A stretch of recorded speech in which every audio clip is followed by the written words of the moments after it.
Bonjour Maxime. Salut Roland. Maxime Fournès, donc de Pose AI. Alors les amis, petit disclaimer, ça peut effectivement sembler étrange de prime abord que ici sur Renaud Décode on accueille Maxime, mais vous allez faire fi très rapidement du simplisme et du manichéisme. Je sais pas si ça se dit, mais je le dis, puisque ici on parle d'IA, de web, de digital, de la tech tout le temps.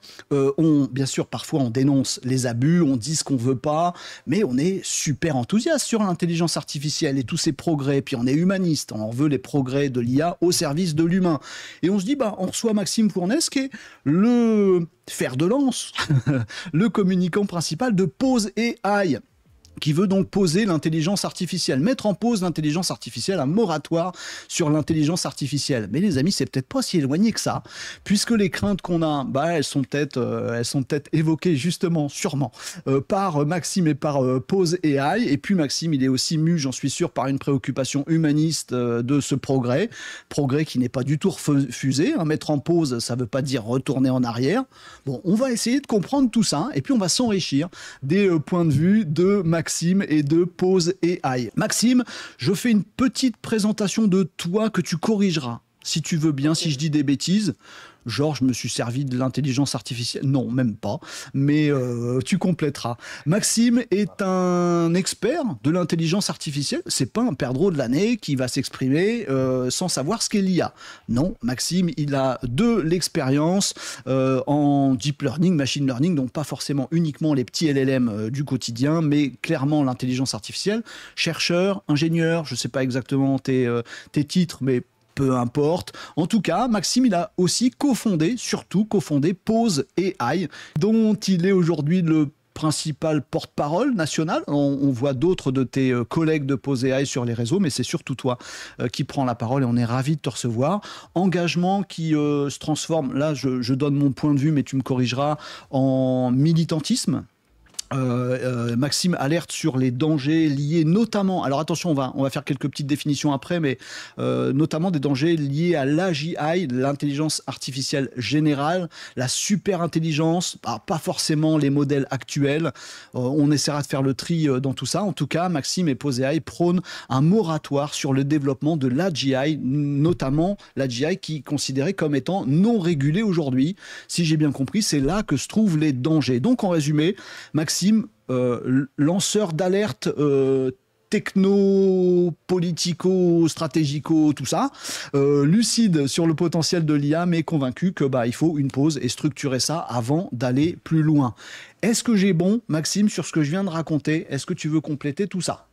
À peu près bon, ouais. Je dirais que peut-être je voudrais quand même mettre l'emphase sur le fait que l'idée de risque existentiel et tout, ça vient pas du tout de nous. Hein. Nous, on essaye juste de mettre ce sujet sur la table, mais il faut savoir que l'année dernière, il y a alors je vais devoir faire de la traduction d'anglais en français en live, je déteste ça, mais une déclaration qui a été signée qui dit réduire le risque d'extinction humaine par l'IA devrait être une priorité globale au même titre que d'autres risques sociétaux comme les pandémies et la guerre nucléaire. Et cette déclaration, elle a été signée pas par n'importe qui, elle a été signée par, disons, 4 des 5 personnes les plus influentes et reconnues en IA. Donc Geoffrey Hinton, qui vient d'avoir le prix Nobel de physique, qui est prix Turing, Yoshua Bengio, qui est le chercheur le plus cité en intelligence artificielle et globalement le plus respecté dans le monde, Stuart Russell, qui est également un des plus cités. Ça a été signé par les PDG de tous les plus gros labos d'IA, Demis Hassabis, Sam Altman, Dario Amodei, par Bill Gates, par Ilya Sutskever, qui personnellement est la personne que je considère comme étant la plus compétente au monde en intelligence artificielle. Ancien de chez OpenAI qui a monté sa boîte à côté, ouais. Ouais, j'ai fait quelques estimations sur ça. Quand on prend la liste, par exemple, du Times, Times aime bien faire des listes des 100 personnes les plus influentes dans un domaine, etc. Ouais. Donc, on prend la liste des 100 personnes les plus influentes en intelligence artificielle, on regarde ce qu'ils pensent et on se rend compte que quelque chose comme 33 sur 100 pensent que l'IA pose un risque d'extinction humaine. Donc, la base de la réflexion, c'est peut-être que c'est problématique le fait que les gens qui sont en train de construire cette technologie, les gens qui s'y connaissent le plus, il y en a quand même une grosse proportion qui sont en train de dire attention, ça pose des risques catastrophiques. Et en général, ils ne parlent pas de long terme, on ne parle pas de centaines d'années, on parle plutôt de dizaines, voire moins. Ok. Moi, je trouve ça toujours. Alors, déjà, encore une fois, merci beaucoup, Maxime. C'est un plaisir de te recevoir sur Renaud Décode et on va pouvoir parler de plein de choses. Je précise pour tous ceux qui sont dans les commentaires actuellement, normalement, le son doit être nickel maintenant. 5 sur 5, vous me dites. Vous n'hésitez pas à rebondir, à poser vos questions et à apporter vos sujets dans les commentaires. On est en live. Maxime est en live, on en profite. Vous n'hésitez surtout pas là-dessus. Maxime, je voudrais qu'on fasse, si tu veux bien, avant de débuter, un petit exercice de définition des différents termes. C'est-à-dire qu'on parle d'intelligence artificielle, on parle d'AGI, alors on le sait ici sur Renaud Décode, on en parle de temps en temps, les définitions de l'intelligence artificielle générale varient en fonction de qui cause et quand il cause et de où qui cause. Donc, et super intelligence aussi, c'est la même chose, c'est un truc différent, etc. On va parler aussi potentiellement de ce que tu appelles les risques existentiels, de ce que tu appelles une pause aussi. Est-ce que c'est un stop? J'ai parlé de toi lundi et j'ai dit c'était stop AI. Pause, moratoire, stop, en attendant quoi? J'aimerais bien avoir une définition de tout ça de ton côté. Est-ce que tu peux nous donner ta définition de l'intelligence artificielle de ton point de vue déjà? Juste intelligence artificielle.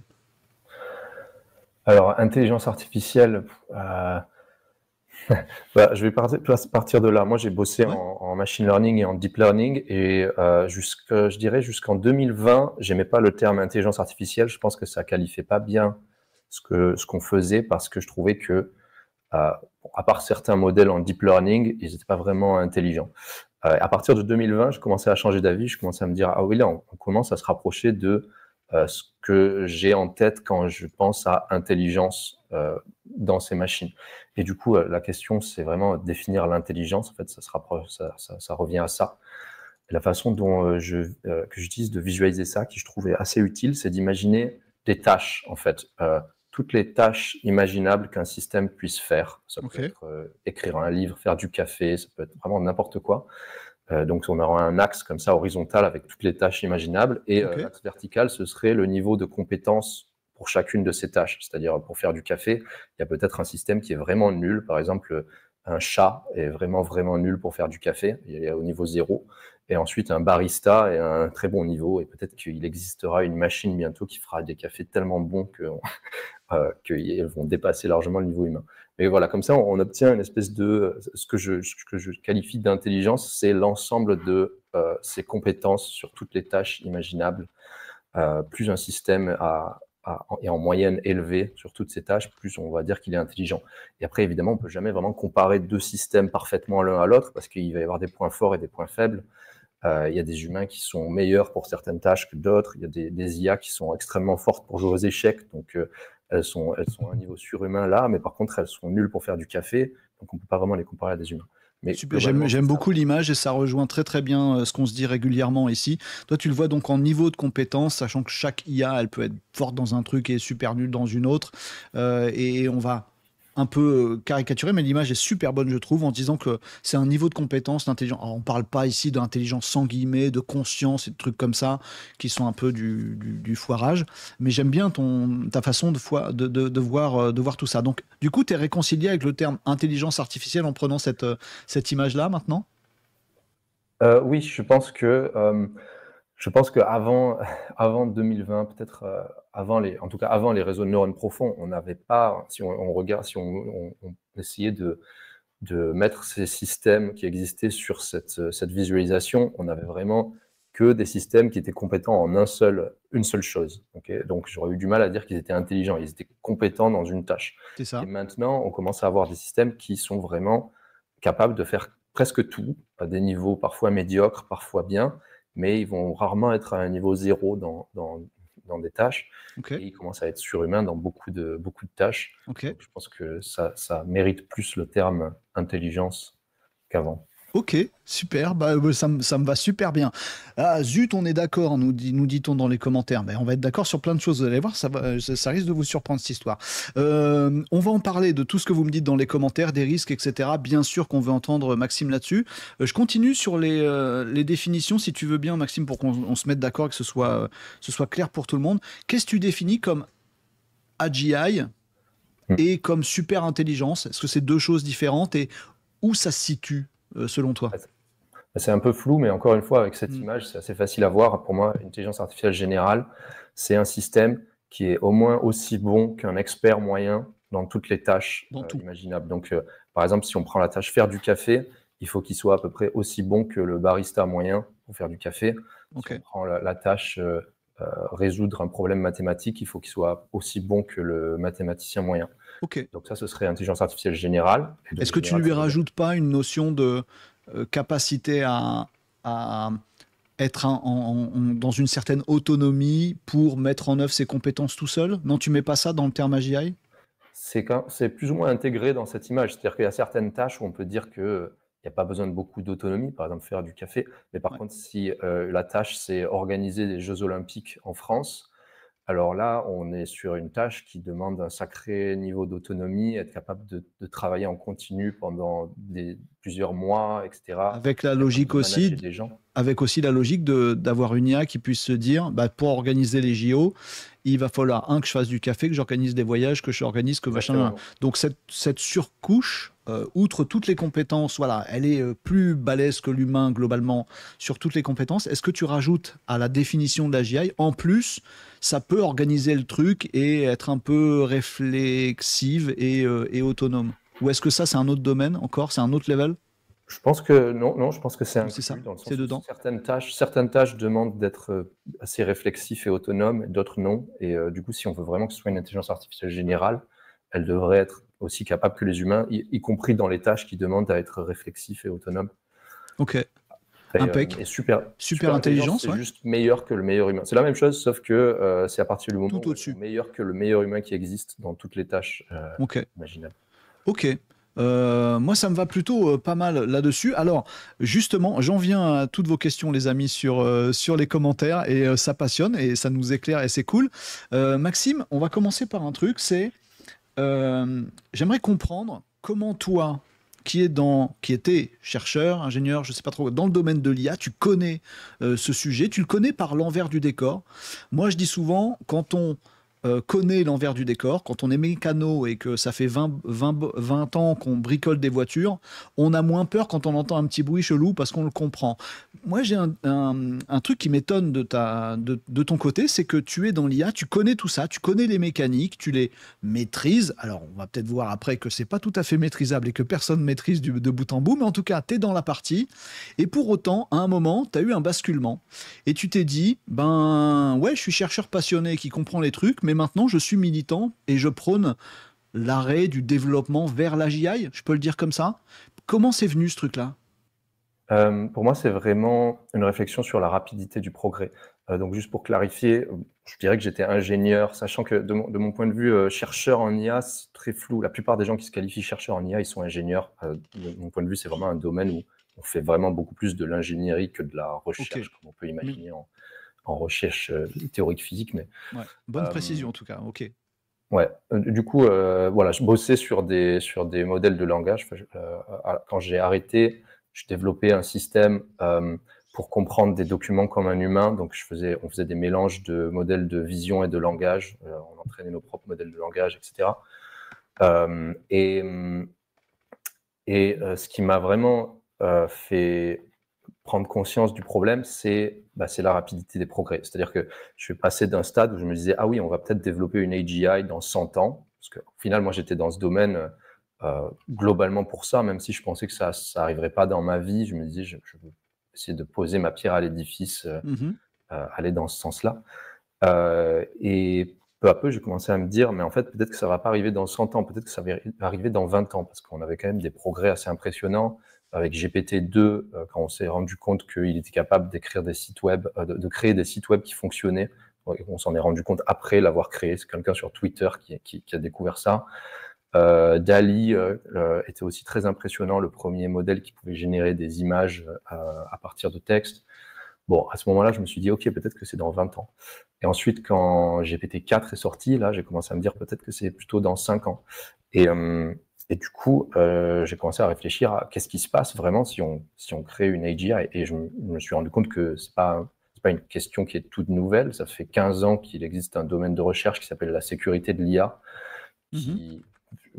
qui réfléchit à qu'est-ce qui se passe quand on obtient des modèles d'intelligence artificielle de plus en plus compétents dans de plus en plus de tâches. Et leurs conclusions sont assez unanimes. que ce soit de façon théorique ou empirique, tout va à peu près dans le sens de si on n'arrive pas si on ne développe pas notre compréhension et nos mécanismes de contrôle de ces IA, alors on va droit vers une catastrophe. Ok. Sachant que voilà, il faut comprendre que pour le moment, on ne comprend pas vraiment ces IA et on ne sait pas Ok. vraiment comment les contrôler. Ok. En tout cas, je comprends le déclic, le petit vertige, on va dire, de se dire waouh, mais en fait, ce truc va encore plus vite et je vois pas où est le contrôle là-dedans parce que ça a l'air d'être pleine balle et qui peut stopper ce truc-là. Et pourtant, tu t'es dit voilà, et là, ça devient urgent. On est dépassé par le truc, on le comprend pas et il avance très très vite. Et Disons bah donc qu'à pause. minima, ça va transformer radicalement la société et Ouais. il faut réfléchir un petit. Je trouve que c'est quand même assez bête de foncer sans réfléchir aux conséquences et de ne pas prendre un moment pour au moins voilà, se poser et réfléchir Alors à ce qu'on est en train de faire. ouais. Alors c'est très intéressant. Alors après tu vas parler de, on va essayer de t'entendre sur d'autres risques plus existentiels, mais celui-là. Alors, je fais cette précision, les amis, pour vous tous en live, parce que Maxime, en gros, nous dit, bah, à minima, il y a un changement sociétal qui est dingo et qui est pas prévu. Il faut peut-être prendre le temps de le prévoir avant d'y aller. Ouais, a pas tort, a pas tort. Et en même temps, Pose AI nous parle très régulièrement. Alors, c'est peut-être un des trucs qui me dérange chez Pose AI, je préfère m'en ouvrir en toute transparence, c'est que Pose AI parle beaucoup de l'IA comme une bombe nucléaire, et donc, voilà, il faut faire une pause tout de suite maintenant. On pourrait aussi se dire, ouais, enfin, à Busax, c'est pas non plus la guerre atomique tout de suite, bon, et du coup, c'est pas grave. Non, et on écoute ce que dit Maxime, et moi je vous dis la même chose tout le temps, c'est déjà grave, même si on n'est pas dans l'extrême du pire, du pire, du pire, ne serait-ce que les bouleversements sociaux et sociétaux qui se passent maintenant, je vous ai fait une actu, je vous ai parlé de plein de trucs tout à l'heure, ils sont déjà graves. Je ne sais pas pourquoi je mets des guillemets, je devrais les enlever. Parce que les répercussions sont folles. Par contre, ce qui va peut-être nous séparer, Maxime, là-dessus, c'est que moi, j'ai l'impression qu'on va pas assez vite. Alors, pas du côté de l'IA, du côté des humains. J'arrête pas de m'agacer, trop d'ailleurs, sur le gouvernement, sur les réformes, sur Chapaz et Borne qui nous annoncent que l'IA dans l'éducation nationale en France, ce sera une petite vidéo de 30 minutes dans 3 ans. Wow, moi, je me dis, mais non, il faut aller beaucoup plus vite du côté des pouvoirs publics, de notre agilité, de notre intellect, etc., etc. Et toi, tu dis, bah non, il faut faire une pause pour laisser le temps à l'humain de faire les trucs qui sont nécessaires et que j'appelle aussi de mes voeux. Sauf que, est-ce que si on fait une pause de 2 ans, est-ce qu'on a vraiment confiance dans nos gouvernements pour se dire, Pose AI a réussi à faire une pause, du coup, on a le temps, on se reposera la question dans 2 ans, et dans 2 ans, on sera au même niveau. Tu vois, j'ai l'impression qu'il faut plus accélérer du côté de nous, plutôt que de ralentir du côté des IA. Est-ce que je me gourge? Alors, donc vraiment, nous, on ne propose pas de faire une pause de 2 ans où on ne ferait rien pendant 2 ans. L'idée, ce qu'on essaye de mettre en place, c'est une pause dans le développement de super-intelligence ou d'intelligence artificielle générale, rediriger la recherche vers des IA étroites qui sont moins dangereuses, plus contrôlables, et prendre le temps qu'on s'offre avec cette pause pour investir massivement dans la recherche en alignement des intelligences artificielles, c'est-à-dire arriver à comprendre les intelligences artificielles, les contrôler, les aligner sur des valeurs humaines, etc. Tout ça, on ne sait pas du tout comment faire pour le moment.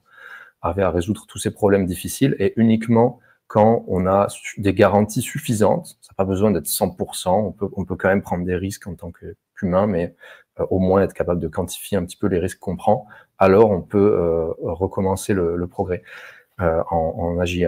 Par contre, mais je te rejoins complètement sur le fait que c'est un gros problème, la lenteur de nos processus. Et c'est pour ça, en fait, qu'on veut une pause, parce que la technologie, en ce moment, elle est dans une progression exponentielle. Et quand on voit les gens qui pilotent la stratégie en France, je vous conseille de regarder un débat que je viens de faire avec Luc Julia. Luc Julia, donc c'est quelqu'un qui a travaillé chez Apple sur Siri, qui fait de l'IA old school et qui est probablement une des personnes les plus influentes en France. Il était dans la commission de l'IA, etc. C'est une personne qui pense que l'intelligence artificielle n'existe pas. Il a même écrit un livre dont c'est le titre. J'ai fait un débat contre lui, je ne vais pas commenter, mais je conseille de le regarder si vous voulez comprendre. Il est sorti il y a très peu de temps, là. Des gens qui ouais, il est sorti il y a 2 jours. Ok, parce qu'on nous en a parlé dans les commentaires, et moi je ne l'ai pas vu, mais on nous en a parlé tout à l'heure dans les commentaires qu'on te reçoive. On nous a dit, ah, vous avez vu le live avec... Bon, ok, c'est de ça dont on parle, donc on ira checker ça en effet. Bon, Et je ne donc, suis pas spécialement bon en débat, mais bon, bref, je ne vais pas faire de commentaire bon, là-dessus. on ira Tout voir ça et on pour se dire fera que notre je idée. pense Ouais. que les gens en ce moment qui prennent les décisions, malheureusement, sont un petit peu à l'ouest et ne se rendent pas compte de la rapidité des progrès en IA et ne se rendent pas compte du tout des dangers Ok. qui sont à l'horizon. Ok, donc moi je le vois plutôt effectivement dans on n'est pas prêt, mais peut-être que je suis utopiste et que je me dis mais si l'humanité est tout à fait capable de s'entendre, d'agir et de faire un super truc pour réguler, pour modérer et tout ça, et que ça avance. Toi, tu es un peu plus pessimiste sur l'humain. On a tendance à Non, pas penser que c'est forcément. plutôt toi qui as raison, non? Je pense qu'on peut le faire, mais il faut Ah le ouais? faire. C'est-à-dire que ça va pas se faire si tout le monde dit juste on peut pas le faire et c'est Ok. impossible. Je pense qu'on a eu un bel exemple de coordination mondiale avec le développement de la bombe atomique, justement, où, bon, on est toujours un peu dans la merde, hein, les gens vont voir carrément dans la merde, mais on a quand même réussi à tenir 70-80 ans et à éviter une prolifération massive de l'arme atomique jusqu'à présent. C'est En ce, quand mo- même, en ce moment, quand même assez solide. en ce moment, on régule ça en faisant la guerre, justement. Donc, enfin, je dis on, pas Ouais, on on, hein. arrive On un n'y est peu aux pour rien, nous, limites. Maxime, mais bon. Non, mais on a des défauts de l'humanité aussi, de toute façon. Mais oui, je comprends ce que tu veux dire, et quand vous faites le parallèle avec l'atomique, justement. Tiens, une petite question de précision, quand même, Maxime, là-dessus. Nous, on parle assez régulièrement de cette vague à haut risque. Alors moi, je te rejoins pas sur le risque d'extinction, mais tu vas nous en parler et peut-être tu vas me convaincre là-dessus, de risque existentiel. Je pense qu'il y a un risque gigantesque et social et sociétal, et personne bouge rien. On n'est pas si loin. Après, si on a une société qui se déchire au maximum, on se retrouve avec un risque existentiel. Bon, on verra bien. Mais en tout cas, je parle souvent de cette vague de chamboulement voilà, sociétal sur l'IA, et j'indique très régulièrement que juste après, il y a la vague robotique, et notamment robotique humanoïde, qui a plein de choses aussi, parce qu'il y a de l'IA, il y aura de l'IA dedans, et parce qu'il y aura de l'autonomie, et parce qu'il y aura des compétences, celles qui sont pas dans ta liste de ton petit graphe de tout à l'heure, les compétences physiques, artisanales, etc. Bon, on va les rajouter, et c'est la robotique qui va suivre ça, et puis bah, les cols bleus auront le bouleversement autant que les cols blancs. Est-ce que dans Pose AI, tu inclus aussi ces développements robotiques, ou est-ce que tu dis non, non, tout ce qui est industriel, machine, etc., ça le fait, c'est vraiment spécifiquement l'AGI au sens réfléchir mieux que nous, plus vite que nous, qui nous fait flipper. Est-ce que tu mets la robotique dans le lot?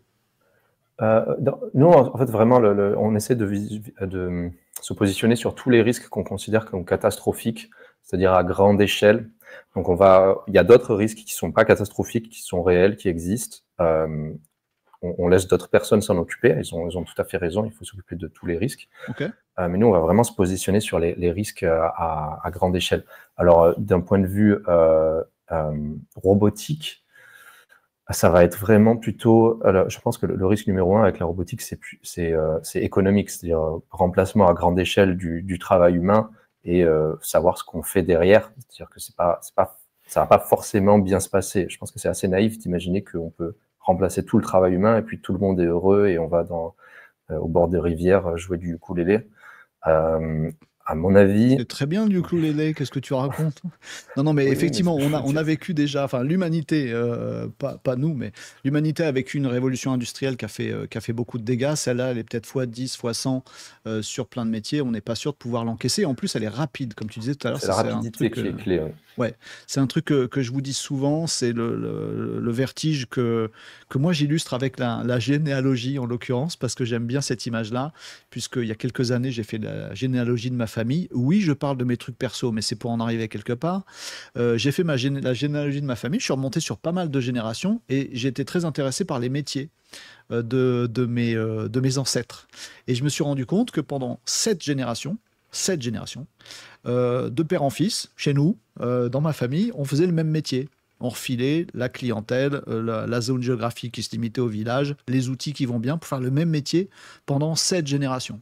Puis après, révolution industrielle, même métier pendant une génération. Et puis juste la génération suivante, 3 métiers dans une génération, jusqu'à moi où je ne sais même pas quel métier je fais. Donc en fait, l'accélération et la rapidité du truc, c'est un élément clé là-dessus. Et c'est vrai qu'on peut peut-être se dire, bah, quand c'est trop rapide, il faut faire pause.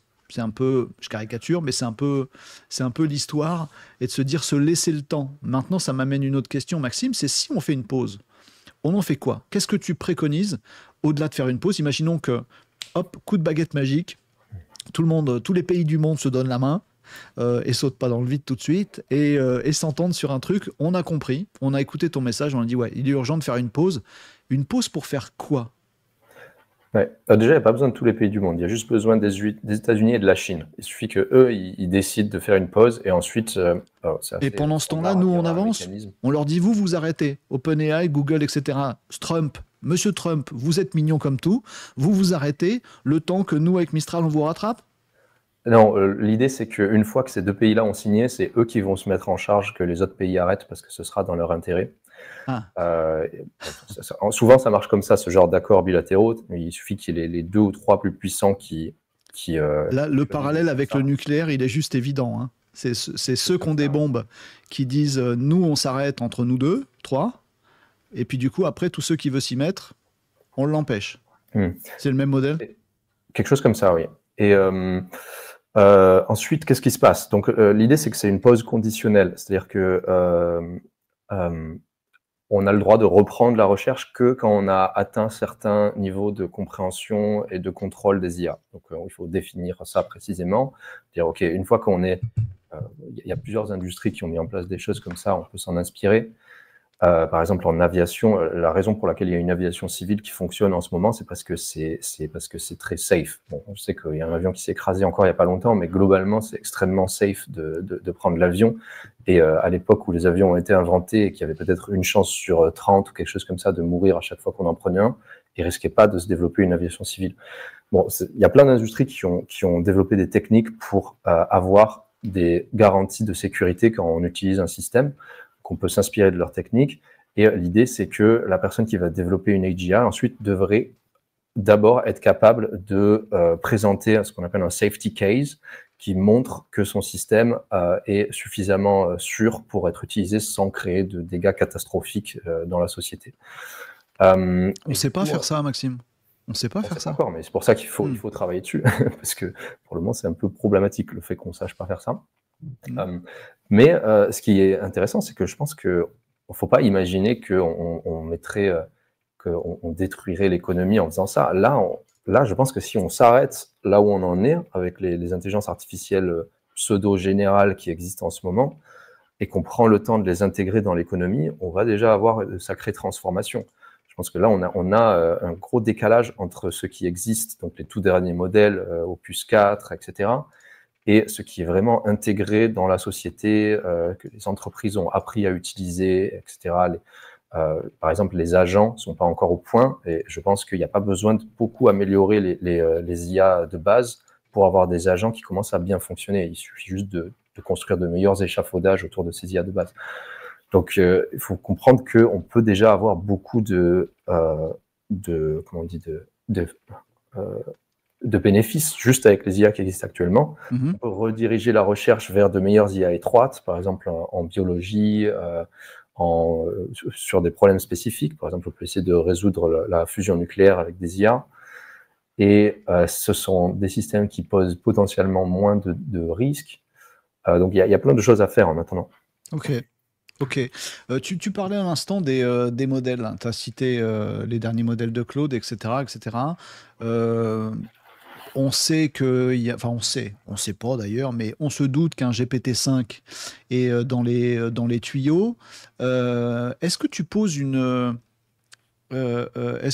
un petit feu vert, feu orange, feu rouge là-dessus? Est-ce que tu te dis, tiens, par rapport aux compétences des modèles, à l'autonomie des modèles, aux capacités de réflexion, à je sais pas trop quoi, aux outils autour, au fait qu'ils soient grand public ou pas, est-ce qu'il y a un moment tu te dis, bon bah, GPT-4o ça va, mais 5 ça glisse. Est-ce qu'on arrive à sentir un peu ça, identifier quelque chose, et par rapport à quoi?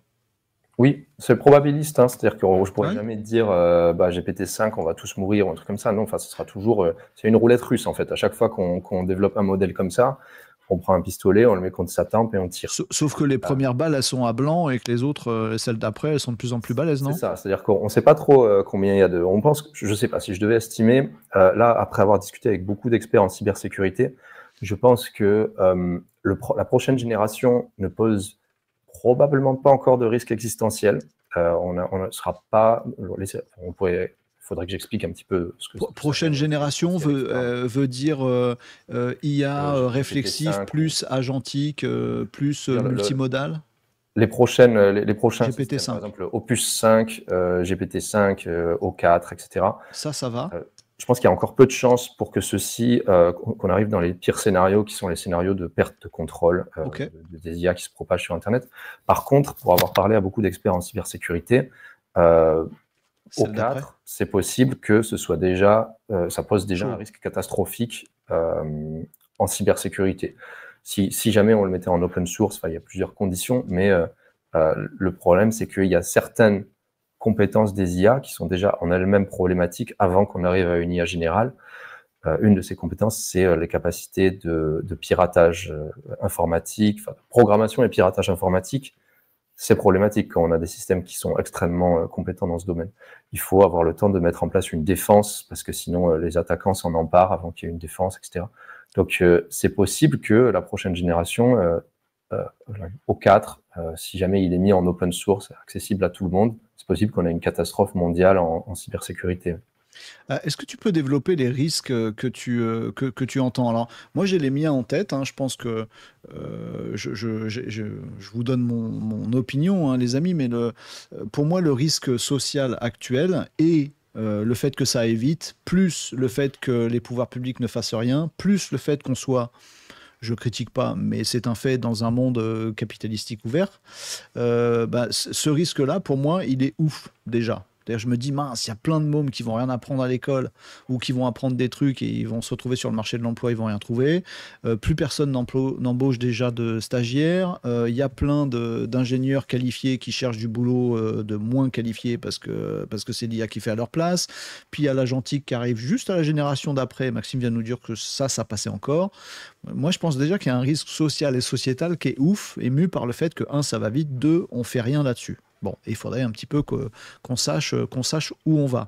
Quels sont les autres risques que tu peux nous laisser, pas envisager parce qu'on n'a pas envie, mais entrevoir en tout cas, et voir des risques plus existentiels que cela? Tu as parlé du piratage à l'instant. Bon, on imagine des informations, piratage, mais là, on est peut-être plus dans les défauts des désinformations fake, algorithmiques qui peuvent aussi s'accentuer sans IA, mais qui sont décuplés par l'IA. Est-ce qu'il y a d'autres risques, au-delà de cela, d'autres natures de risques? Il y en a beaucoup, puisque comme on essaye de créer des intelligences artificielles générales, donc presque par définition, ça va toucher tous les pans de la société, etc. Mais mon modèle là-dessus, c'est pour les risques sociétaux, je pense que sont vraiment réels. La clé, c'est à quel point les IA continuent à progresser, les capacités des IA continuent à progresser exponentiellement ou non.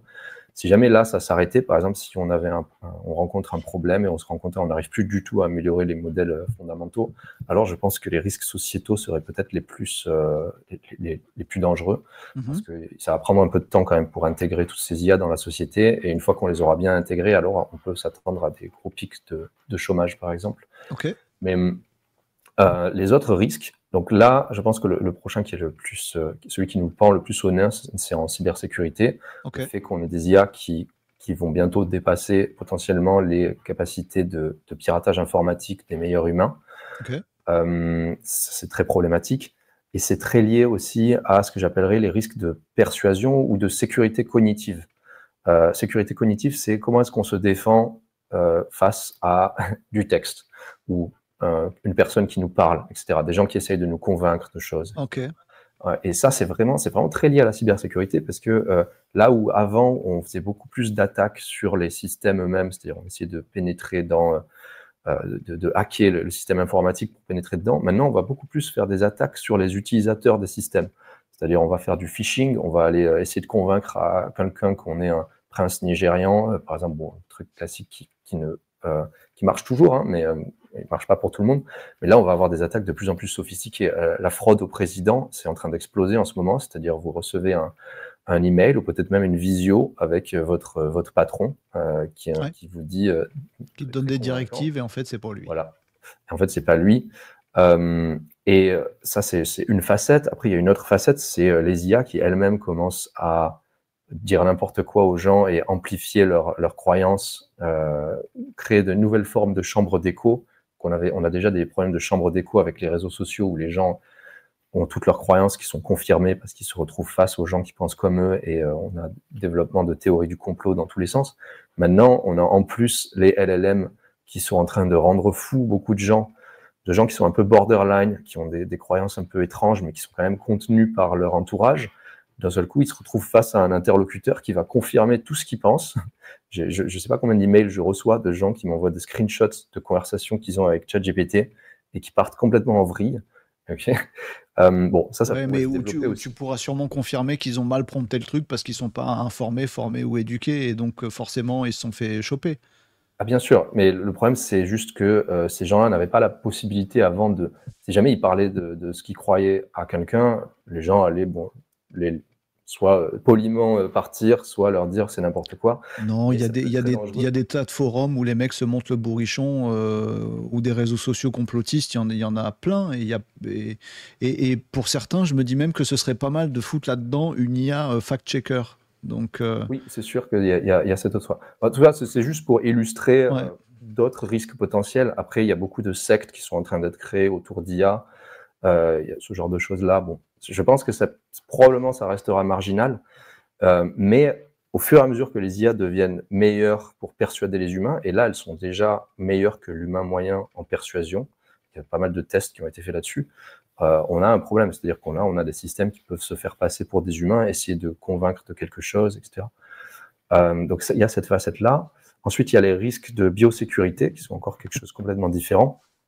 Mais là, ce qu'il faut comprendre, c'est que pour créer un virus, donc je ne parle pas de virus informatique, je parle de vraiment Virus, vrai virus. biologique. Voilà, pour créer un virus biologique vraiment vénère, ce qui manque en ce moment, c'est pas notre capacité à synthétiser le virus. On est capable de synthétiser un virus à partir de son génome, etc. Il y a même des labos qui existent qui sont entièrement automatisés, où on leur envoie le génome qu'on veut synthétiser et ils synthétisent ce qu'on veut synthétiser et ils vous le renvoient par la poste. Ils utilisent des blacklists pour savoir quoi ne pas synthétiser. Par exemple, ils vont avoir le génome de la variole, de je ne sais pas quelle maladie dangereuse, et si quelqu'un leur demande de synthétiser ça, ils ne vont pas le faire. Mais à partir du moment où on a des IA qui comprennent la biologie mieux que les humains, et qui sont capables de faire ce qu'on appelle de la recherche de gain de fonction, c'est-à-dire comment faire pour créer un virus qui soit un peu plus mortel, ou qui ait un temps d'incubation plus long, ou qui... Et ça, on est vraiment très proche. À partir du moment où on met ça entre les mains de tout le monde, ça veut dire que on est en train de mettre des armes biologiques potentiellement entre les mains de tout le monde. Ça, c'est très, très problématique et je pense que c'est un des enjeux sur lesquels les sécurités nationales aux États-Unis est le plus éveillé en ce moment et sont en train plus de se taper la tête contre les murs. Ok. Tu vois, j'entends, hein, j'entends ce que tu dis, mais je sais pas pourquoi j'ai un bug avec cette assertion de dire, bah, c'est comme, je veux pas paraphraser ce que tu viens de dire, mais j'essaie d'être clair dans ma pensée, c'est comme donner une arme biologique aux gens. Ou les choses enfin comment dire, l'image, ouais, pas une image, mais le parallèle qui est souvent fait par Pose AI, j'ai des petits extraits vidéo là-dessus, avec entre l'IA comparé à la bombe atomique. Je suis gêné par un truc en fait, je vais clarifier ce que je pense. Je suis gêné par un truc, c'est que on devrait comparer, à mon sens, mais peut-être que je me gourre, tu vas me dire, on devrait comparer l'IA au nucléaire et de pouvoir se dire, mais les amis, le nucléaire, on n'en fait pas des bombes, on en fait de l'énergie décarbonée, on en fait du je sais pas quoi. Mais le nucléaire en lui-même, je vais pas tomber dans la caricature du c'est un outil, ça dépend comment on s'en sert. Ça marche avec les LEM, mais là, ce dont on est en train de parler, on est vraiment à la couche du dessus. Mais pourquoi comparer forcément l'IA à la bombe nucléaire? Pourquoi pas comparer l'IA ou à l'arme biologique? Pourquoi pas comparer l'IA en un super truc pour nous accompagner dans les recherches biologiques. Et par ailleurs, ces recherches biologiques, si on a des abrutis qui veulent faire du mal, ils peuvent le faire encore plus. Pareil, si on veut faire du bien. Donc j'ai tendance à penser que c'est pas Pose AI mais je suis un peu provocant, je m'en rends compte, mais non, je partage le truc pour que tu me corriges si besoin. J'ai l'impression que c'est plus Et pose humain, pose bêtise, pose méchanceté. Bah, c'est très utopiste. En même temps, ce que je dis, c'est très bisounours, que pose AI. Tu vois ce que je veux dire? oui, mais en fait, le parallèle avec la bombe nucléaire que tu viens de faire, je pense il est très bien parce que tu viens de dire le nucléaire, on en fait principalement de l'énergie et on n'en fait pas des bombes. Et ça, c'est vrai uniquement parce qu'on a travaillé énormément pour ça. C'est-à-dire que c'est pas fait comme ça. La raison pour laquelle on n'en fait pas des bombes dans tous les coins de la planète, c'est parce On n'a qu'on pas a fait de mis en pause place sur le nucléaire, on a accéléré nos scientifiques pour qu'ils trouvent des applications coolos. Oui, on a fait une pause sur le nucléaire offensif, disons. Aussi, t'as raison. La clé, pour moi, c'est la clé. Par exemple, avec les risques biologiques, on veut la même chose. C'est-à-dire, on veut qu'on réfléchisse à des systèmes pour empêcher les gens de développer des armes biologiques avec les IA et pour les autoriser, les encourager même à développer de nouveaux médicaments, etc. Mais là, on ne sait pas du tout comment faire et on n'est pas du tout en train de faire ça. Là, on est juste en train de créer des IA de plus en plus puissantes, les mettre en open source et bientôt, on aura peut-être des IA qui sont plus compétents que le meilleur humain en biologie, qui seront entre les mains de tout le monde. Et là, on aura mis les capacités offensives tout autant que les capacités bénéfiques, disons, entre les mains de tout le monde. Donc là, Alors, on sera dans le même monde où on le aurait... entre les mains de tout le monde, il me fait un frémir, tu vois, il m'a fait parcourir un petit frisson dans le dos. Qu'est-ce que tu penses justement de la partie open source? IA open source, c'est pire parce que c'est encore plus dans les mains de tout le monde et chacun peut bricoler et du coup c'est pas réglementé et si on a envie de lui faire faire son arme biologique, on peut. Ou est-ce que c'est mieux open source parce que petit modèle orienté ou open weight ou je sais pas trop quoi. Enfin bref, quelle est ta position là-dessus? Parce que si c'est pas Ouais. open source, c'est IA commercial, on se retrouve avec les GOMAX là, Google, OpenAI, Meta, Anthropic et xAI, qui du coup dominent l'intégralité de l'IA planétaire. Je caricature grave, j'en ai bien conscience, mais j'ai pas l'impression que d'un point de vue liberté, droits individuels, c'est mieux. En même temps, tu dis dans les mains de tout le monde, c'est ça le pire. Donc c'est open source, c'est pire aussi. Quel est ton avis là-dessus? Ouais. Alors malheureusement, le monde est très complexe et il n'y a jamais de truc qui fonctionne Oui. bien dans tous les cas. Du coup, malheureusement, je vois beaucoup de gens qui ont décidé que l'open source, c'était la panacée pour tout et qui ont arrêté leur réflexion ici. De mon point de vue, l'open source, c'est mieux tant que les IA ne posent pas des risques catastrophiques, c'est-à-dire un risque de tuer 1 million de personnes d'un coup, par exemple, avec une arme biologique, etc. Tant que ça pose pas de risque catastrophique, alors c'est probablement mieux parce que ça permet notamment à la recherche en alignement de progresser plus vite, d'avoir accès à des modèles qu'on peut bidouiller pour essayer de mieux comprendre comment ils fonctionnent, les contrôler, etc. Par contre, le gros problème, c'est que dès qu'on franchit un threshold, un niveau de risque catastrophique, alors là, il faut surtout arrêter de mettre ces modèles en open source. Parce que voilà, Évidemment. Et le si point on de a bascule, c'est l'alignement. Le truc qui le fait point de on-off sur le risque dingo, ou enfin plutôt les conséquences des risques, c'est l'alignement. C'est compliqué, c'est-à-dire que l'alignement, on en est encore, je pense qu'il faut encore 50 ou 100 ans de recherche en alignement pour arriver quelque part, C'est une malheureusement. grosse pause là.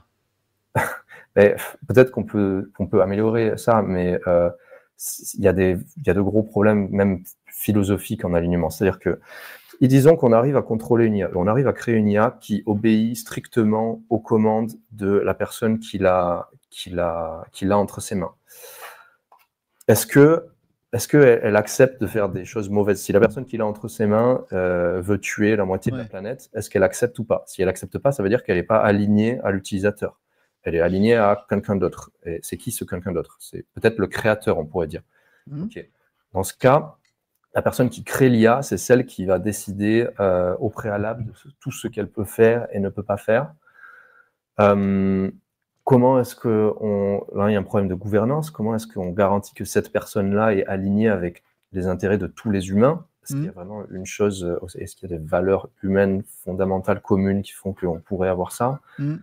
Enfin, il y a beaucoup de grosses questions philosophiques qui sont encore ouvertes. Et tout ça, c'est vraiment, il y a des gros si, c'est-à-dire si on arrive à faire ça, mais pour le moment, on n'a vraiment pas la moindre idée de comment on peut transmettre des valeurs humaines extrêmement complexes à une IA pour faire en sorte qu'elle soit alignée avec une personne ou une partie de l'humanité. Ok. Alors, mais tu milites pour une pause. Alors, il y a quelques commentaires, je te le cache pas, qui rebondissent. Allez-y dans les commentaires, n'hésitez pas à poser des questions, je les relayerai, je vous lis en même temps. Je louche un peu et je regarde vos commentaires de façon attentive, donc vous n'hésitez pas. Mais il y a pas mal de commentaires qui nous disent, mais faire entendre raison, même à deux pays sur la planète, leur faire une pause, US et Chine, ben. Maxime, même si on s'y met à deux, on va pas y arriver tout de suite, hein. C'est un peu peine perdue, c'est assez utopique, mais en même temps, moi, je peux pas m'empêcher de me dire, mais si tu arrives à faire naître une conscience là-dessus, et donc on se décide d'avoir un sommet, un vrai sommet sur l'IA, pas un sommet machin truc, un vrai sommet sur les risques de l'IA, etc., qu'on se met d'accord, qu'on signe un traité. Est-ce que tu préférerais pas, plutôt que d'avoir un traité qui dit, c'est peut-être un autre point de divergence là-dessus, est-ce que tu préfères pas, plutôt qu'un traité qui dit, on se met d'accord pour faire une pause en attendant un alignement de qui à quoi? Au gouvernement chinois l'alignement, au gouvernement américain un autre, à la planète entière un système global, chacun sa nation, un alignement, pause. Est-ce que tu préfères pas un traité qui dise, ben les amis, on va s'inspirer des lois de la robotique, des lois de machin, il y a eu plein de choses là-dessus, et voilà ce sur quoi on se met d'accord, toutes les nations du monde, là on n'y va pas, ça doit pas le faire, si on peut pas garantir que ça le fait pas, on n'y va pas, et par contre, il n'y a pas de pause, on développe tout ce qu'on veut, pour peu qu'on respecte ces lois de l'IA. Bon, voilà. Est-ce que tu préférerais pas ce traité-là, de se dire on se met des barrières parce qu'il y a des trucs qui sont risqués, il ne faut pas les franchir, plutôt que de se dire on fait une pause pour réfléchir. Pourquoi je n'ai pas confiance en l'humain? Je pense que c'est équivalent, hein. Je pense Ouais. que je me reconnais assez dans la deuxième proposition aussi. Ok. Je pense que globalement, si on dit certaines choses, il ne faut pas les faire. Par exemple, les lois de la robotique d'Asimov, dans ce cas, ça revient à arrêter parce qu'on n'a aucune idée de comment faire respecter Alors ça, c'est un l'IA. stop certains trucs de l'IA. Ok. Ouais. Mais en pratique, ça va revenir aussi à arrêter à mettre en pause le développement parce que vraiment, on n'a pas la moindre idée en ce moment de comment faire ça. Donc là, si on continue à développer des IA comme on est en train de le faire en ce moment, c'est-à-dire on crée un modèle plus gros et ensuite on découvre de quoi il est capable après l'avoir créé.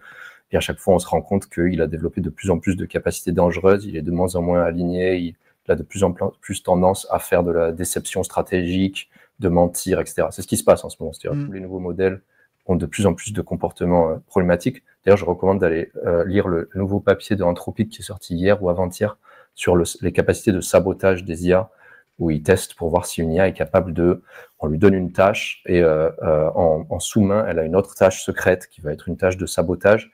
Et au cours du temps où elle fait sa tâche principale, elle va petit à petit faire aussi sa tâche de sabotage en sous-main. Bon, bref, je m'éloigne. Oui, non, mais on en parle aussi de temps en temps ici, donc ça nous est pas inconnu. Moi, je suis toujours perturbé par le fait que, d'une part, tu parles de ce papier, il est publié par Anthropic. Tu as cité, donc, Anthropic qui fabrique Claude, une des IA les plus performantes, IA, chatbot IA les plus utilisés dans le monde. Tout à l'heure, tu as parlé de lanceurs d'alerte, pas dans le lanceur d'alerte, de gens qui alertent sur ces risques-là existentiels. Tu as cité Sam Altman, qui est le patron d'OpenAI. Je suis toujours perturbé par ce truc de ces gens qui, d'une part, nous disent wow, c'est chaud, ça fait des trucs de dingo, on les découvre après, et en même temps, pour paraphraser notre président, et en même temps, on y va quand même, on y va à fond et on sera les premiers. Comment veux-tu, dans ce monde-là, débouler et dire les amis, calmez-vous 2 minutes, on va faire une pause là-dessus? On n'y croit pas une seule seconde avec ce double discours. Enfin, je sais pas si c'est un double discours, ça a l'air cohérent dans leur tête, de dire ouais, gros risque, mais on y va quand même. Bah, du coup, c'est plié. Ils y vont quand même. Je pense que si on veut comprendre la façon dont ils réfléchissent, le mieux, c'est d'écouter Dario Amodei, donc le PDG de Anthropic. Il y a un entretien de lui qui était sorti, je crois, il y a 1 an et demi, où il explique que lui, il pense qu'il y a 25% de chances d'extinction humaine. Et du coup, il regarde l'autre côté, c'est-à-dire ça veut dire 75% de chances d'utopie. Donc son idée, c'est on va créer une super intelligence. Avec 25% de chances, tout le monde meurt, mais 75% de chances, on a créé une utopie sur cette planète où on a résolu tous les problèmes de l'humanité. Donc ça vaut le coup, parce que de toute façon, l'humanité est foutue. Donc on va Je suis d'accord avec ça, Maxime, moi. Je suis d'accord avec lui. Bah, Je caricature, c'est pas vrai, les amis, c'est faux. Je fais un peu l'avocat du diable. Mais je pense qu'il y a des façons plus smart de faire ça. C'est-à-dire que même si on est OK et on dit oui, OK, on a ouais, de mais toi, trop tu gros dis problèmes, on risque 0%. de. Hein? Toi, tu dis 0%. Tu dis stop, on joue pas. Non, non, Vas-y. non. Pas tout à fait. C'est-à-dire que on peut, enfin, il y a plusieurs façons de faire les choses. Mais d'ailleurs, ça vaut le coup de clarifier quelque chose, comme beaucoup de gens qui disent que c'est pas réaliste que ça se produise une pause. Et je pense que je suis d'accord, dans le sens où c'est pas réaliste là, tout de suite, maintenant. Par contre, je m'attends à ce que le monde change rapidement dans les prochaines années et que ça devienne potentiellement réaliste, ça ou d'autres solutions. Malheureusement, je pense qu'on n'évitera probablement pas une catastrophe. Alors, croisons les Certaines doigts et catastrophes espérons de que ce soit certains pareil. niveaux, ouais. C'est ça, une certaine catastrophe de certains niveaux. Et à partir du moment où ça commence à se produire, alors là, c'est possible que beaucoup de personnes soudainement se rendent compte de ce qui est en train de se passer et d'un seul coup, beaucoup de solutions sont mises Maxime, sur le plateau. j'entends, mais j'ai tellement peur de ça. Je vois qu'on y va droit, hein. Je suis d'accord avec toi, mais je suis flippé de ça. J'ai une flip là-dessus, c'est que effectivement, par l'inaction de tous ou par la trop rapide action de certains, enfin peu importe, on le voit comme on veut, mais le train avance très très vite. Il y a un moment, il va se passer un drame, c'est-à-dire qu'à un moment, il va y avoir un mec dans le JT de 20 heures qui va nous dire, bah voilà, le chômage, regardez, il a fait ça, l'économie est en berne, on n'arrive pas à régler la dette, on est en récession et machin, etc. Et c'est la merde pour tout le monde. Et là, tout le monde va débouler dans la rue et va se dire, c'est de la faute de qui? Et j'ai peur que les gens tombent non pas sur Renaud Décode qui va leur dire c'est compliqué, et les gens ils vont pas rester sur Renaud Décode à 2 heures chaque live pour essayer de comprendre toute la complexité que tu évoques aussi, mais qui vont aller dans une caricature parce que les IA sont pas alignés, mais les humains non plus. C'est notre nature, ça c'est plutôt cool, ou pas cool. Mais qui vont se dire bon bah elle est où le prochain politique extrémiste qui va dire stop machin, on retourne à l'âge de pierre. Il est où le pays qui va dire bah les amis vous êtes en récession, nous non parce qu'on a mis le revenu universel. Non, ce serait pire pour eux. Enfin tu vois, j'ai peur qu'arrive un truc encore plus merdique, pardon, en live, laissez-moi Ouais. vivre, mais parce que humain pas aligné, parce que humanité pas formée, parce que humanité pas prête. Pour moi, le risque, il est du côté de l'humain, il n'est pas du côté de l'IA. Je suis d'accord dans le sens où je pense que c'est un gros risque, le fait que globalement le paysage épistémologique, comment dire, les connaissances des gens sont dans tous les sens parce que bon, il y a plusieurs raisons pour ça. Je pense que les réseaux sociaux sont en grande raison à blâmer. Les gens croient un peu n'importe quoi de nos jours. Ok. Donc c'est très problématique quand il y a une catastrophe. C'est possible qu'il y ait une mauvaise attribution et c'est vraiment ce qu'on essaye d'éviter. C'est-à-dire que je vois mon travail en ce moment moins comme essayer de faire la promotion d'une pause que juste sensibiliser les gens sur ce qui se passe avec l'IA, faire en sorte que les gens aient une meilleure compréhension de choses fondamentales, comme le fait qu'on ne comprenne pas les réseaux de neurones profonds, on ne sait pas ce qu'ils apprennent, le fait qu'on ne sache pas vraiment comment les contrôler, on a cette espèce d'illusion de contrôle, mais ce genre de choses, je pense que c'est le savoir qu'il faut arriver à répandre. Aussi, tout le travail que je fais à essayer de parler avec des politiciens, etc., pour aussi eux-mêmes les éduquer sur le sujet, c'est le genre de choses il faudra que ce soit en place au moment où il y a une catastrophe, s'il y a une Ok. catastrophe. C'est marrant parce que je pense qu'on se rejoint sur les constats, sur un certain niveau de risque. J'irai pas jusqu'à à certaines comparaisons de poser, mais je pense qu'on se rejoint sur beaucoup, beaucoup de choses. Et si ça se trouve, les amis, on n'a pas tort parce qu'on n'est pas tout seul à dire ces choses-là. J'ai l'impression d'être plus constructif et que toi, tu es plus catastrophiste. Et si ça se trouve, ben, je sais pas. Peut-être que le point de bascule, il peut être là. Je sais pas. Moi, j'ai l'impression qu'il faut plutôt expliquer aux gens qu'il est urgent de construire des règles, de bâtir une société solide, de repenser nos valeurs, de machin, nana.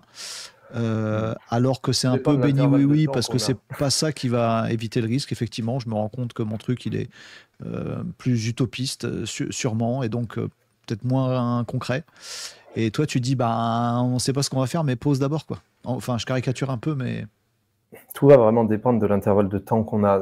Vraiment, enfin, si jamais le progrès en IA s'arrête demain, alors cool, on aura plus de temps, on pourra faire les choses mieux. Ouais. Mais si ça continue, là, je conseille vraiment, enfin, il y a de bonnes estimations qui existent maintenant pour à peu près savoir quand on risque d'avoir une AGI. Il y a un papier de Meter. Meter, c'est un METR, pardon, c'est un organisme qui fait des capacités d'évaluation, des évaluations de capacités dangereuses pour les modèles et globalement des évaluations des modèles d'IA. C'est quand? Ils ont un nouveau benchmark. Comment? C'est quand? C'est quand? C'est quand? Comment ça, c'est quand? Bah, les GI. Ouais. Bah, je vais expliquer quand même la méthode. Oui, vas-y. En gros, une estimation qui marche très bien en ce moment, c'est de regarder l'horizon temporel des tâches que les IA peuvent faire, c'est-à-dire la durée humaine d'un travail que l'IA va réussir à faire au moins une fois sur deux. Donc, on prend plein de tâches différentes, on met genre 1000 tâches différentes. Chacune, on mesure combien de temps ça prend à un humain pour la faire. Et ensuite, on les fait faire à des IA en one shot, genre on les aide pas, et on regarde laquelle de ces tâches elles peuvent faire. Et quand on fait ça et qu'on regarde ce qui se passe à travers le temps, on se rend compte que la durée de ces tâches double c'était tous les 7 mois, jusqu'à il n'y a pas longtemps. Donc on est dans une progrès exponentielle où il y a 3 ans, GPT-2 pouvait faire des tâches qui prenaient 2 secondes à un humain et c'est tout, et il se plantait après. Ensuite, on est passé à 4 secondes, 8 secondes, etc. Et tous les 7 mois, globalement, ça double. Alors là, avec les modèles de raisonnement qui sont sortis depuis O1, on se rend compte que la vitesse de doublement s'est raccourcie, et maintenant, ça double tous les 4 mois. Okay. Et là, on est avec O3, il me semble, à environ des tâches qui prennent 1 heure à un humain, que les IA peuvent faire de façon autonome, avec 50% de taux de réussite. On peut se dire qu'à partir du moment où une IA pourra faire des tâches qui prennent, disons, et là, vous pouvez mettre le chiffre que vous voulez, peut-être 1 mois à un humain ou 1 an à un humain, alors là, on aura atteint une intelligence artificielle générale. Parce que si une IA peut faire, avec 50% de succès, tout ce qu'un humain peut faire en 1 an, alors je ne sais pas, j'ai une intuition qui me dit qu'elle pourra faire à peu près tout le reste aussi. Ok. Et du coup, on peut juste supposons que cette exponentielle continue, c'est pas sûr, il y aura peut-être un blocage, mais pour le moment, c'est le meilleur truc qu'on a. Alors, on obtient quelque chose comme, selon, si on considère qu'il faut, pour avoir une intelligence artificielle générale, qu'elle soit capable de faire des tâches qui prennent 1 semaine à un humain ou 1 an, on a un intervalle comme elles y arriveront d'ici moitié 2026 ou moitié 2028. Mais comme c'est une progression exponentielle, ça reste assez restreint à l'intervalle de temps. Donc, encore une fois, on ne peut pas vraiment prédire le futur. Mais bien sûr. Non, mais c'est bien de t'entendre sur ça. Ok. Alors, n'hésitez pas dans les commentaires, les amis. J'ai une petite boutade dans les commentaires, mais en même temps, j'ai envie de te relayer la question de Steph sur YouTube, qui me dit peut-être que la GI nous aidera à répondre à cette question sur comment réguler et comment faire attention et tout ça. C'est un peu une mise en abîme, là. Mais qu'est-ce que tu en penses? C'est littéralement la stratégie d'OpenAI. En tout cas, c'était la stratégie d'OpenAI, qui voulait créer une première IA qui soit un chercheur en alignement et qu'ils utiliseraient pour aligner les prochaines IA. Alors, cool, ça, non? Il y a quand même science-fictionnel, mais sympa. C'est qu'à partir du moment où on a réussi à créer une IA qui automatise complètement un chercheur en alignement d'intelligence artificielle, on a déjà atteint l'AGI. Donc, on a plutôt intérêt à ce que cette IA-là soit alignée. Sauf si on va vraiment dans des... Parce que ça reste quand même quelque chose de très général comme problème. C'est difficile de faire une IA étroite qui puisse faire que ça.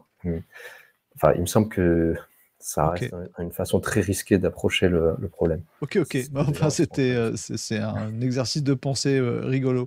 Est-ce que PoseAI et ou toi, vous parlez d'un certain point de vue politique? Alors, je ne parle pas de politique des machins, mais de politique au sens orientation de notre société vers un truc ou un autre. Est-ce que vous avez en tête une pensée vers une société qui est plus souhaitable qu'une autre pour vous? Tu vois ce que je veux dire? Est-ce qu'il y a une vision politique derrière avec un grand P? On évite autant qu'on peut, d'un point de vue vraiment stratégique. On pense que c'est un risque si jamais on se retrouve associé à la droite ou la gauche, quelque chose comme ça. Pourquoi? D'un seul coup, alors c'est quelque chose qui est assez classique dans ce qu'on fait.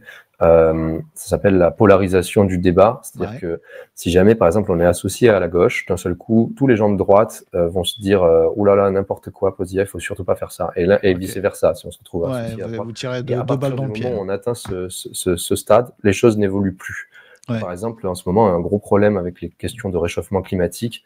Aux États-Unis, par exemple, la gauche pense que c'est un problème, la droite pense que c'est même pas un problème et tout est bloqué. On peut Ah plus oui, rien je faire. comprends, je comprends. Donc, faut Donc, surtout pas polariser. Ok.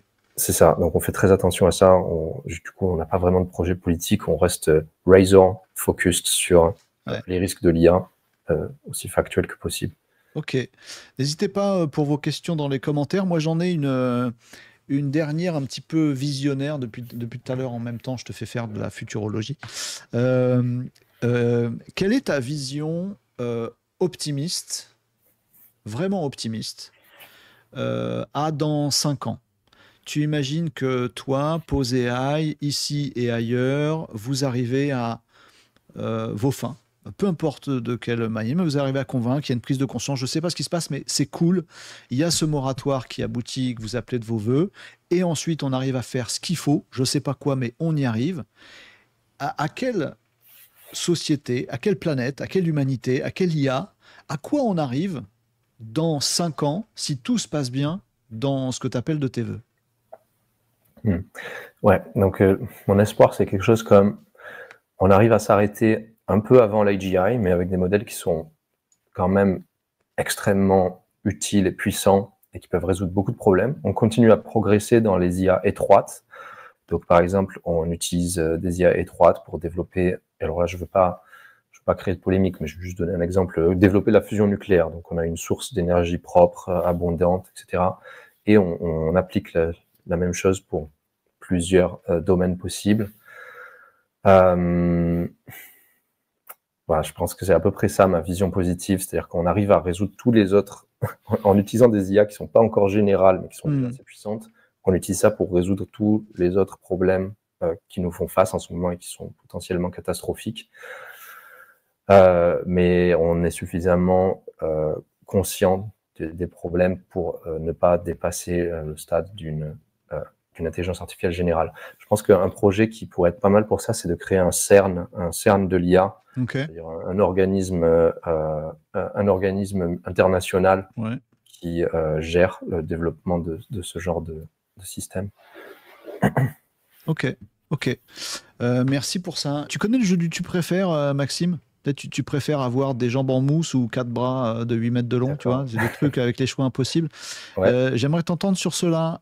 Est-ce que, dans mes tu préfères, est-ce que tu préfères une société où l'homme retourne à la nature avec ses IA personnels et ses robots, ou l'homme dans une modernité galopante, mais avec des restrictions sur l'IA et la chasse aux IA et aux androïdes trop intelligents? Il n'y a pas de bon choix. En gros, t'es Star Wars ou Blade Runner? Star Wars, alors le Star Wars, C'est- c'est le retour à la nature. Bah, Star Wars, Lequel c'est ben il n'y a pas d'IA globale et c'est que les humains et chacun a son petit robot qui est là juste pour le servir et le machin truc, etc. Mais tu as 95% de gens qui vivent à transporter des caisses sans savoir ce qu'ils font. Tu vois, retour à la nature avec des IA personnelles faibles, des robots sympathiques à ton service, etc. Ou c'est un tu préfères, donc les deux choix sont mauvais. Ou modernité galopante et on a tout ce qu'on veut. Par contre, bah, on chasse l'IA, restrictions, les androïdes on n'en veut pas et on stoppe tout. Ouais, le Butlerian Jihad de Dune, quoi. Genre, on essaie de détruire toutes les IA. Ouais, Je sais pas, je dirais que le premier option mieux. m'a l'air plus sympathique quand même. Ok, Mais, ok. c'est pas un choix Est-ce très que tu réfléchi. préfères une IA plus faible, utilisée par des humains mal intentionnés, ou une IA forte utilisée par des sages? Tout va dépendre du niveau faible et fort. Si c'est en dessous de l'AGI, je dirais l'IA forte utilisée par des sages, c'est Ok, mieux. Si IA forte, c'est super intelligence, alors alors a drame. priori, Ok, je dirais plutôt, super. Est-ce que tu préfères une organisation unique mondiale, tu viens de l'évoquer, qui impose une régulation à toute la planète? Oh, attention à la démocratie, mon petit pépère. Ou chaque nation qui font appliquer chacun leurs règles selon leurs lois déjà existantes et qui ont chacune leur alignement? compliqué parce que bah, l'organisation mondiale, la clé, c'est est-ce qu'elle est capable de respecter les préférences de chaque humain ou pas? La raison pour laquelle ça fonctionne plutôt bien, entre guillemets, d'avoir des nations plutôt qu'un gouvernement mondial, c'est que c'est pour une raison de coordination humaine, c'est-à-dire que chaque humain individuel sait mieux ce dont il a besoin qu'une personne qui vit dans un palais quelque part. Donc il faut forcément une méthode de coordination comme ça. Donc tout dépend de la façon dont on implémente la coordination globale. Si jamais on trouvait une façon utopique de l'implémenter, alors je dirais que ce serait ça la meilleure solution. Mais si on n'y arrive pas, alors il vaut mieux que ce soit des nations qui gèrent chacun ses problèmes. Ok. Et après, il y a une notion peut-être de plus petit dénominateur commun, de définition de ce qu'est l'humanité globale et de ses règles avant d'aller plus loin.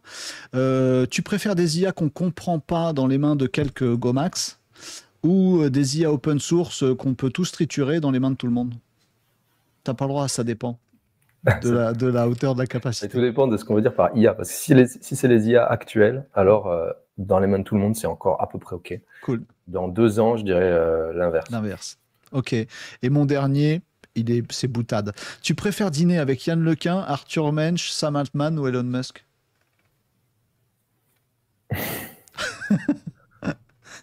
Non. Alors attends, probablement Yann Lequin, je pense. Ah ouais? Pourquoi? Il m'a l'air plus raisonnable que les autres. Je prends. Pour moi, c'est bon. C'était hyper intéressant. J'ai vraiment apprécié nos points de vigilance, nos points d'accord. Ok, cette discussion, elle est aussi un peu utopiste, les amis, mais en même temps, ça permet de mettre le doigt sur des vrais trucs, sur les risques réels. Et puis, vous l'avez entendu, hein, Maxime est très mesuré aussi. Hein. Il y a des choses, on est ok, on en veut, mais il y a un problème de fond qui n'est pris en main par personne. Donc pourquoi pas militer sur pause. J'ai eu aussi quelques commentaires, Maxime, de certains qui me disent que le discours de Pose AI leur semble peut-être un peu trop tranché. Bon, je sais pas ce que tu vas en dire. Moi, pardon les amis, mais je crée du contenu sur le web, donc c'est pas moi qui vais vous dire oui, on peut être neutre et mesuré en tout point sur le web et avoir de la visibilité. Je pense que voilà, il faut un peu affirmer une position tranchée pour avoir de la visibilité, pour discuter après. Mais voilà, j'ai ces remarques-là parfois, Maxime, je sais pas si tu les as de ton côté, gens qui me disent ouais, mais le truc est trop tranché, il va trop loin, pose AI tout de suite pour tout le monde, alors qu'on sent que c'est pas possible vraiment. Mais après, le discours de fond est super intéressant. T'as des retours comme ça ou... C'est difficile d'avoir un message grand public avec énormément de nuances. C'est-à-dire qu'on essaye de la garder, la nuance, mais et si on lit notre site, on se rend compte qu'on veut, ce que j'expliquais, c'est-à-dire qu'on veut mettre en pause les IA, les gens qui essaient de construire des super intelligences. On peut continuer à rechercher des intelligences étroites. On peut faire plein de choses. Mais là, souvent, ce qui en ressort, c'est ils veulent arrêter l'IA et c'est tout. Et au final, on a plus de nuances que ça. Et moi, en fait, j'ai plutôt l'impression que c'est l'inverse. C'est les gens qui ne voient pas les risques, qui ont un discours extrêmement tranché sans s'en rendre compte. C'est-à-dire que c'est les gens... En fait, souvent, on nous dit des trucs du style « Ah, tu penses qu'il y a, je sais pas, 10% de chances d'extinction humaine », un truc comme ça. Mais comment tu peux avancer un chiffre comme ça ? Tu peux pas savoir. Mais en fait, moi, ce que je retourne, c'est que la personne qui dit qu'il y a 0% de chances d'extinction humaine, c'est lui qui est en train de faire preuve d'une énorme certitude et il a plutôt intérêt à avoir de bons arguments pour soutenir cette certitude. Bien sûr, parce qu'il ne peut pas savoir non plus. Et du coup, la position tranchée en ce moment, c'est celle du gouvernement qui pense qu'il n'y a aucun risque en dépit de toute l'évidence. Les gens qui n'écoutent pas la recherche en sécurité de l'IA, qui a priori devrait quand même être le domaine qui a le plus à dire sur ce point-là. Donc voilà, je retournerai ça un peu dans l'autre sens. Ok, ça marche. Bon, en tout cas, merci, un grand merci pour tout ce partage, Maxime.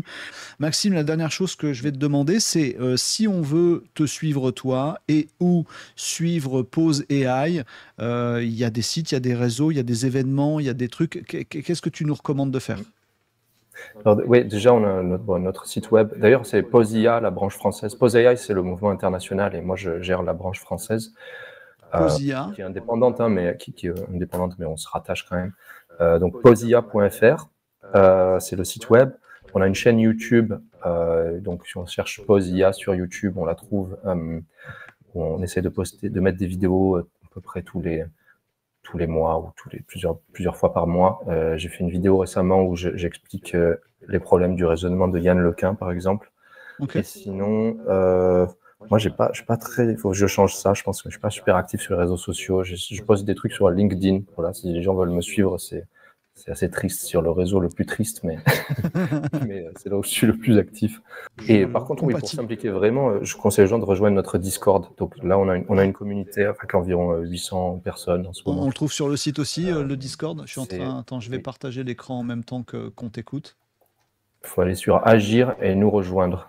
Agir, le bouton, on voit que ça. Et rejoignez-nous. Rejoignez Posia. Et là, il y a le serveur Discord de Posia. Ok, et le Discord et tous les réseaux. Des actualités, voilà, il y a beaucoup d'actualités qui sont intéressantes à lire là-dessus. Impeccable. Eh ben écoute, merci encore, merci beaucoup Maxime. C'est à toi de t'hydrater maintenant parce que je sais pas s'il fait aussi chaud chez toi que chez moi, mais on sent que ça gratouille à force de parler. Un grand merci d'avoir été sur Renaud Décode. J'apprécie beaucoup. J'espère que tu as passé un bon moment, que je t'ai pas trop embêté et que tu as pu dire plein de trucs intéressants. Ça va? T'as survécu? Oui, super. Merci ok, beaucoup. Super. Un grand merci Maxime et excellente continuation à toi et à Pose AI. On suivra attentivement ce que vous faites. Merci beaucoup. À bientôt. Allez, bonne journée.